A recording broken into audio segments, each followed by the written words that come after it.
All right, what's up, y'all? Sean and Math Swap Tutoring here with another math challenge. 27 times 9 plus 3 minus 27 plus 9 times 3. Okay, so this is really just like a PEMDAS type of deal here. So let's get to it. So we're going to do 27 times 9 first. I'm not going to use a calculator. So it's going to be 18 plus 6 is 243. So you have 243 plus 3 minus 27 plus 9 times 3 is 27. So 243 plus 3 is 246. And then 27 plus 27 is 54. Then you have 246 minus 54.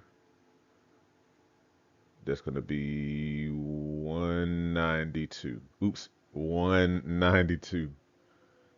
Quick and easy, but remember your PEMDAS. Make sure you like this video. Make sure you share it with a friend. Subscribe and have a good day. Hey, thank you for watching this video. If you need math tutoring or you need SAT math help, look in the description to find out how you can sign up today. Also, don't forget to like, share, and subscribe so you stay in touch with Math Swap Tutoring on YouTube. Have a good one.